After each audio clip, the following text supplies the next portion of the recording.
everybody, I'm Elena. Welcome to my cozy corner of the internet. Right now I'm sitting in my room in New Jersey, which I also decorated for Christmas. To be honest, this is like a must-need thing for me, especially when I travel, to have a room fully decorated the way I like. Honestly, the festive atmosphere is something that really grounds me this year. It's been about 2 weeks since I arrived in America, and I finally feel like things are less chaotic and I'm settling down and I'm feeling more like myself. Let me take you back to when I first got here. So 2 days after I landed, jet-lagged, tired, after a 9-hour flight with a toddler, maybe a little bit overwhelmed, I went to visit my mom's shop in Pennsylvania. It's this beautiful little place where she renovates old furniture into new one-of-a-kind pieces. And since Christmas has always been kind of a big theme for our family, she also decided to decorate it for Christmas. And of course, I wanted to film the process of her decorating for Christmas and share her tips. For us Ukrainians, the holiday decoration overall carries a lot of meaning. It's not even about the decoration per se, it's about the feeling of home and connection that we get when the world around us is really chaotic. So even when things feel uncertain, you still have this sense of home and warmth inside, which is of course during holiday season, which is something that you can get really easily just by placing some lights or candles. Personally, for me, taking time to create cozy atmosphere at home and festive places is a big part of how I take care of my mental health, and I would love to share this process with you.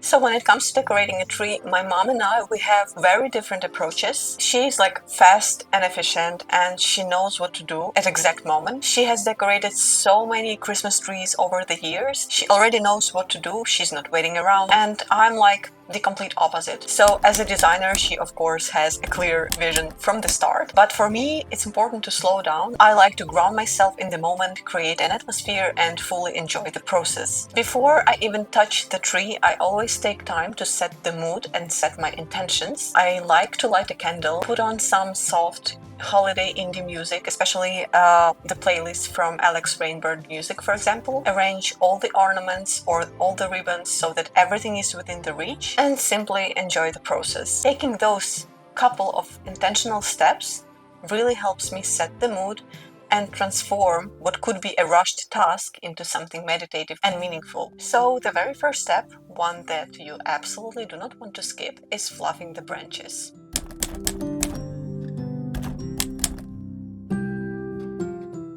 Whether you are using a real tree or the artificial ones, fluffing the branches is what gives the tree volume. For an artificial tree, which was the one that we had, it's really important to take your time. Separate and spread out each branch, adjust them to fill the gaps, and make the look tree natural and even.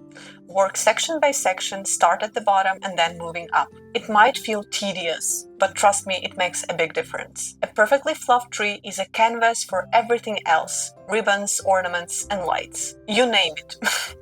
Plus, this step can actually be really grounding. I like to use this step to just slow down and focus on the process and just simply enjoy myself. So once the tree is fluffed and the atmosphere is set, we are adding the lights.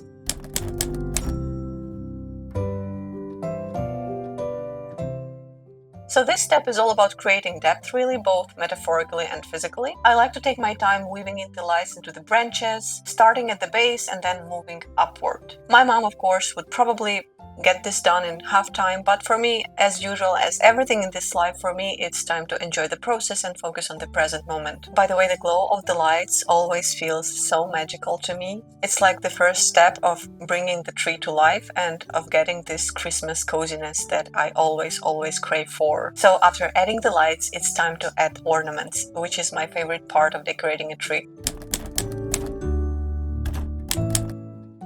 Ornaments are actually what makes the tree truly yours. They add character, color, and depth, and they help to tell a story about things that really matter to you. For example, for this tree, my mom chose apples to complement the checkered style ribbon, tying it all together to Mackenzie-Childs-inspired theme. But ornaments in general can be so much more personal. Maybe for you, it's a vintage ornament passed down from your grandmother, something with history and meaning. And this is really unique for everybody. Or maybe it's something handmade, like an ornament that your child crafted crafted at school. It could be even something that you picked up from a local business, or just a piece that you really love because it spoke to you, because it's truly yours.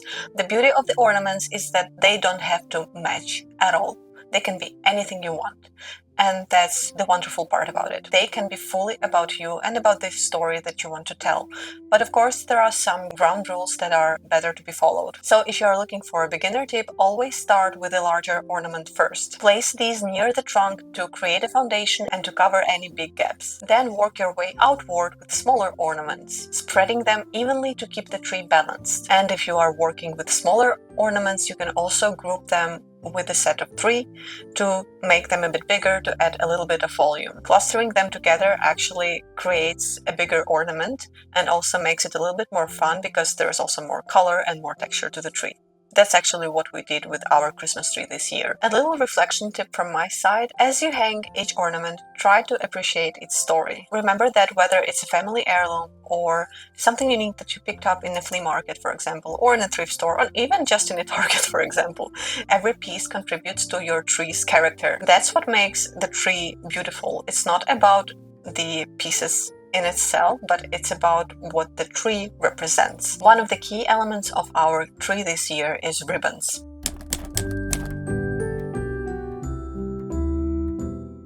This has always been my mom's signature style when decorating trees. Years ago, when my parents moved to America and money was tight, she started using ribbons as a budget-friendly way to make the tree look elegant and beautiful. So it became her go-to even now when she has her own store. So this year we went with the Mackenzie-Childs-inspired look and black and white checkered ribbons. The bold pattern adds a personality and just ties the whole theme together. My mom likes to tuck the ribbons into the branches, creating soft waves or loops, or sometimes she'll tie them together into big bows to create texture and movement. It's just a simple way to make the tree feel luxurious and full. A designer tip from my mom here: if you are starting out, do not overthink this. A couple of beautiful ribbons can really elevate your tree, and adding unique ornaments, whether they are upcycled or handmade or something from your family history, can make the tree truly yours. The beauty is to not have a picture-perfect Christmas tree, but really combine all the elements together to create a beautiful tree that is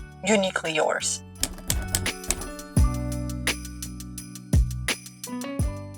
And here it is. This is the finished tree. It looks absolutely gorgeous, and I couldn't be happier with how it turned out. So we topped it off with something playful and unique, a combination of feathers and red berries, which gives it a whimsical yet elegant look. For the base, we thrifted a crochet doily or a blanket, whatever it is. This is just to cover the stand. Inside the tree, we tucked in extra leaves and branches to give it more depth. When it comes to decorating, there's always room for experimentation. You don't need to follow a strict formula, just let your creativity flow. But if you are a beginner and you want a simple rule to start, here's what you need to have in mind. Cover the gaps first. Start with your lights and larger ornaments. They are the foundation for your tree and help fill in the big spaces. Next, add the ribbons to create volume and movement. Finally, layer small ornaments on top, distributing everything evenly across the tree for balance. And don't forget, decorating a tree is supposed to be fun. The beauty is how it all comes together to tell a story. There is no right or wrong way to do it, just make it your own and enjoy the process. Christmas tree isn't just a decoration, it's a reflection of love, creativity, and tradition that matter to us. I hope this video inspires you to do something new with your tree this year, whether it's handcrafting ornaments or adding ribbons, or simply making it a process and slowing down and just fully enjoying this. Thank you for joining me on this journey, and I can't wait to see how you decorate your Christmas tree this year. Don't forget to share your favorite tips and traditions in the comments. I would love to read them all. This is actually just the 3rd video on my channel. If you made it until this point, I'm extremely thankful to you. It really means a lot to me that you are here watching it and supporting my little corner of the internet. I know that most people who watch my videos are not subscribed yet, so if you have enjoyed this, maybe consider giving it a thumbs up, commenting and subscribing. It's such a small thing, but it makes a big difference in helping me creating content like this. And please do share your own experience with decorating. What is your favorite holiday tradition? How do you like to decorate your tree? I would love to hear stories and connect with you in the comments. Thank you again. I cannot wait to share more creative and cozy projects with you, and I hope to see you soon. Bye!